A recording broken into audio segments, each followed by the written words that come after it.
نحمدہ ونصلی ونسلم علی رسول کریم اما بعد اعوذ باللہ من الشیطان الرجیم بسم اللہ الرحمن الرحیم۔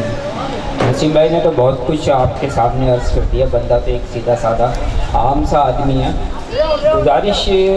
چند باتیں عرض کروں گا اس کتاب کے حوالے سے بھی اور نسیم بھائی کے حوالے سے بھی۔ نسیم بھائی بتا چکے ہیں کہ ہمارا تعلق RCD بال بیرنگ سے رہا۔ ابتدائی دور میں میٹرک کرنے کے بعد جوائن کی تھی، اس وقت نوجوان تھے، لیکن لکھنے پڑھنے کا شوق بچپن سے ہی تھا۔ 6ٹھی 7ویں کلاس سے لکھ پڑھ رہے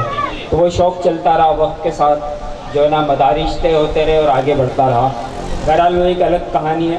معاملہ یہ ہے کہ شمشاد صاحب کی کتاب جب میں نے سیٹ کی، کمپوز کی، شائع ہوئی اور وہ گروپ میں آئی تو نسیم بھائی سے میرا تقریباً کم و بیش 35-40 سال کے بعد دوبارہ رابطہ ہوا۔ حالانکہ ہم ایک ڈپارٹمنٹ میں بھی، میں نے تقریباً 1 سال ٹول میکنگ ڈپارٹمنٹ میں تھے نسیم بھائی، میں نے ان کے ساتھ 1 سال گزارا، لیکن ہمارا آپس میں جو ہے نا رابطہ صرف سلام دعا کی حد تک ہی تھا، اس سے زیادہ نہیں تھا۔ یہ کتاب پچھلے سال تک جب اس کا کام آیا تو نسیم بھائی سے رابطہ بڑھا اور اس کام کو کرنا شروع کیا۔ جب میں نے یہ کام دیکھا تو نسیم بھائی نے یہ کام مجھے ایک ڈائری کی شکل میں دیا تھا، جس میں متفرق جو چیزیں تھیں وہ مختلف جگہوں پر بکھری ہوئی تھی۔ تو پھر میں نے ان کو بولا کہ اگر آپ مجھے اس بات کی اجازت دیں گے کہ میں اس کو اپنے انداز میں سیٹ کروں اور ایک کتاب کی شکل میں لاؤں اور اس میں جہاں مجھے مناسب ہو وہاں پہ میں کچھ حوالے، کچھ قرآنی آیات، کچھ احادیث مبارکہ، کچھ بزرگوں کے واقعات جو اس کتاب کے اندر جو آپ نے لکھا ہے اس کو مزید بہتر واضح کر سکیں، اگر آپ اس کی اجازت دیں گے تو میں یہ کام کروں گا۔ تو انہوں نے مجھے پوری مکمل قطع و برید کی اجازت دی، جس کے بعد پھر میں نے یہ کام کیا اور مختلف مدارج سے گزرنے کے بعد 2 دفعہ ان کی نظر سے پروف ریڈنگ ہونے کے بعد اس کتاب کو شائع کیا۔ ہم نے شائع کرنے کا بھی اعزاز مجھے حاصل ہے۔ یہ صوفی صاحب کی کرامت ہی کہوں گا کہ میرے جیسے آدمی سے انہوں نے کام لے لیا، اور یہ حقیقت میں نصیب کی بات ہوتی ہے۔ بندے کی یہ چاہنے کے باوجود بھی بہت سارے کام نہیں ہوتے اور بہت سارے کام اس سے ایسے سرزد ہو جاتے ہیں جس کی اس کو توقع نہیں ہوتی ہے۔ جب میں نے یہ کام کیا تو مجھے اس کام کے دوران کافی دفعہ یہ محسوس ہوا کہ ایک تو سید احمد شاہ صاحب کا تذکرہ جو ہے نا وہ مفصل انداز اور وہ چیزیں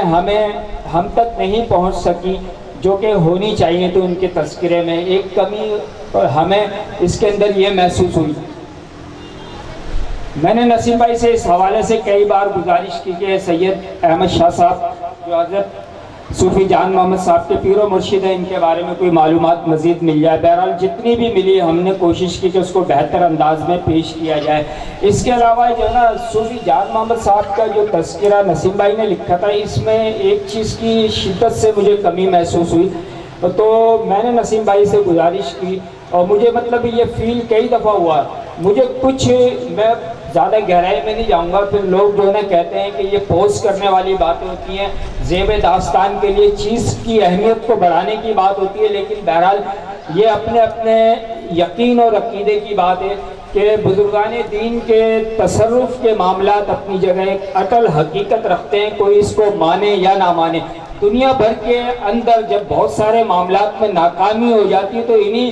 پیر فقیروں کے مزارات پہ حاضری دے کے نا وہ لوگ جو اس کا انکار کر رہے ہوتے ہیں وہ آ کے یہاں اپنی دعائیں پیش کر رہے ہوتے ہیں اور رب سے گزارش کر رہے ہوتے ہیں کہ بار الہ ان کے وسیلہ جلیلہ سے ہماری مشکلات کو آسانیوں سے تبدیل فرما دے۔ بہرحال یہ لمبی کہانی ہے، میں اس میں نہیں جانا چاہتا۔ تو مجھے ایک بات کی شدت سے کمی محسوس ہوئی، پھر مجھے کچھ ایسی چیزیں اشارتاً جو ہے نا سامنے آئیں،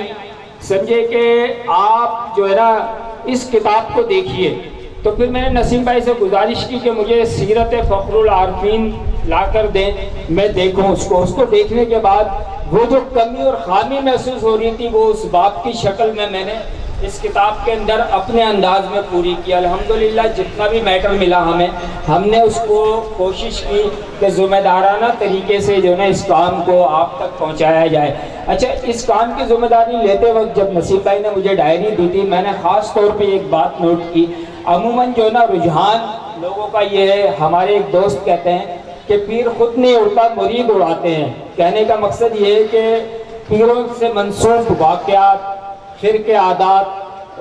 کرامتیں یہ عموماً جو ہے نا زیادہ تر لوگ تخلیق کرتے ہیں، پیروں کو جو ہے نا بہت بڑا چڑھا کر پیش کرتے ہیں۔ نسیم بھائی نے اس میں جو بھی کچھ لکھا ہے وہ انہوں نے اپنے مشاہدات کی روشنی میں لکھا ہے، انہوں نے جیسا دیکھا صوفی صاحب کو انہوں نے ویسا لکھا، اس کے اندر بڑھانا، اس کے اندر زیب داستان کے لیے جو ہے نا کرامتیں پیدا کرنا، یہ چیزیں اس کتاب کے اندر نہیں ہیں۔ میں نے بھی اس کی ذمہ داری اسی وجہ سے لی تھی کہ جو ہے نا اس کتاب کے اندر وہ چیز نہیں تھی جو عموماً لوگوں جو ہے نا جس کی وجہ سے لوگ جو ہے نا اپنے پیروں کے درجات کو بلند کرنے کی کوشش کرتے ہیں۔ کسی کو بھی کسی پیر کے درجات کو بلند کرنے کی ضرورت نہیں، اللہ نے ان کے درجات متعین کیے ہوئے ہیں، ان کے مقام متعین کیے ہوئے ہیں، ان کی جگہیں متعین کی ہیں، ہر ایک اپنی جگہ پر ایک نگینہ، ایک جو ہے نا ہیرا آئے گا۔ اب یہ جو ہے نا اپنے اپنے احساس اور محسوسات کی بات ہوتی ہے، تو بہرحال اپنے طور پہ ہم نے کوشش کی، اور اس میں کوئی کمی خامی کوتاہی رہ گئی ہے تو وہ بندے بشر کی کمی خامی کوتاہی